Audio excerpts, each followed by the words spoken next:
Hello students, I welcome you all for this English class.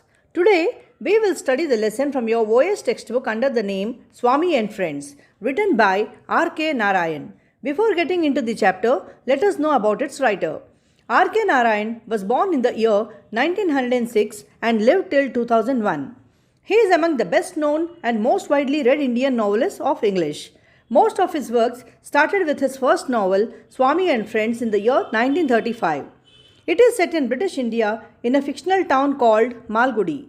This novel of him captures many characteristics of Indian life while retaining a unique identity of its own. His novels were grounded in a compassionate humanism and celebrated the humor and energy of ordinary day-to-day life.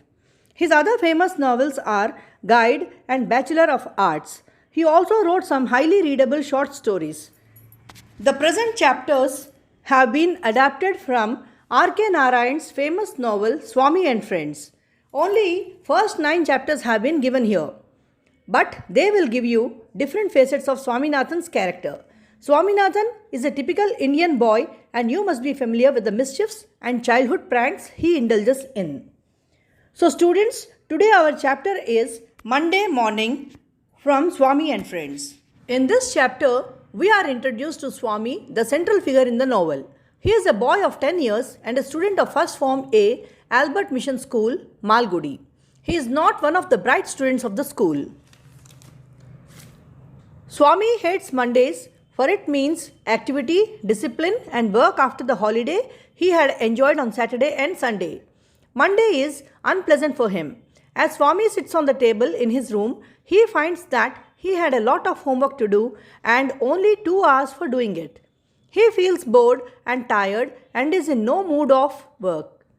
After a delicious freedom of Saturday and Sunday, it was difficult to get into Monday's mood of work and discipline for him.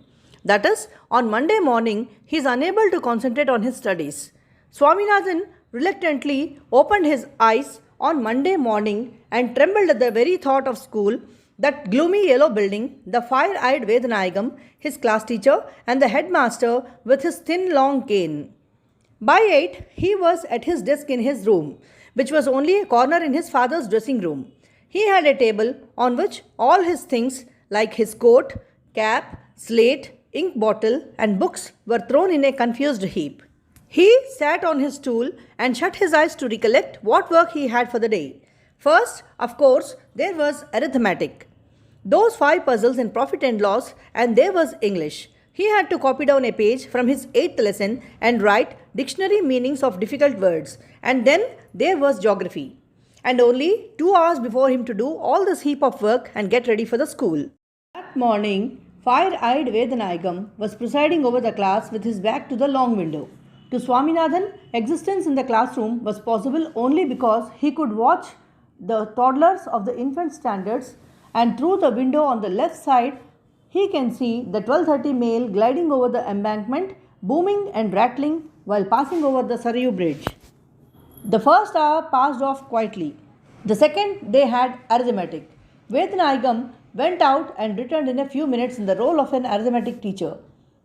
Swaminathan was terribly bored with continuous noise of Vedanayagam. It began to get on his nerves and he felt sleepy. The teacher called for home exercises. Swaminathan left his seat, jumped on the platform and placed his notebook on the table.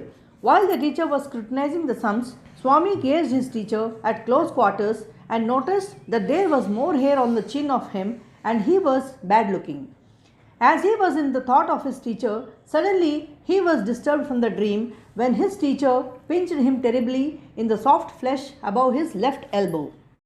With one of his hands and with the other crossing out all the sums, he wrote very bad at the bottom of the page and flung the notebook on Swaminathan's face and drove him back to his seat. Next period, they had history. The boys looked forward to it eagerly. It was taken by D. Pillai, who had earned a name in the school for kindness and good humour. He was reputed to have never frowned or sworn at the boys at any time. He told the boys with a wealth of detail the private histories of Vasco da Gama, Clive, Hastings and others. When he described the various fights in history, one heard the clash of arms and the groans of the slain. He was the despair of the headmasters whenever the latter stole along with the corridor with noiseless steps on his rounds of inspection. Next day, Swaminathan went to school early. They were still an hour before the bell. He usually spent such an interval in running round the school or in playing the digging game under the huge tamarind tree. But that day he sat apart and sunk in thought. He honored only 4 persons with his confidence. Those were the 4 that he liked and admired most in his class. The first was Somu, the monitor, who carried himself with such an easy air. He set about his business, whatever it was, with absolute confidence and calmness. He was known to be chummy even with the teachers. No teacher ever put to him a question in the class. Then there was Mani, the mighty good-for-nothing. He towered about all the other boys of the class.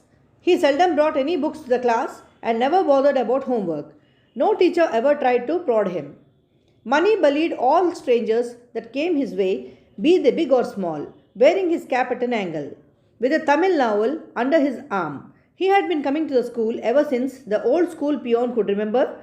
In most of the classes, he stayed longer than his friends did. Swaminathan was proud of his friendship. Then there was Shankar, the most brilliant boy of the class.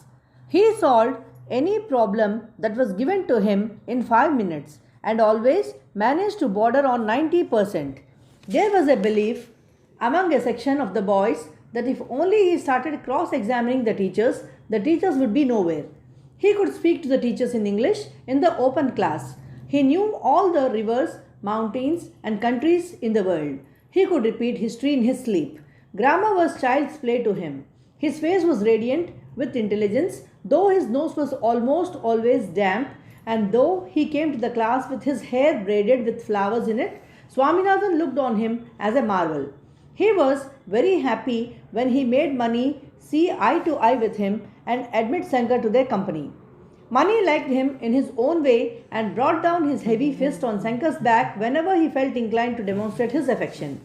The fourth friend was Samuel, known as the P on account of his size. There was nothing outstanding about him. He was just ordinary, no outstanding virtue of muscle or intellect. He was as bad in arithmetic as Swaminathan was. He was as apprehensive, weak and nervous about things as Swaminathan was. The bond between them was laughter.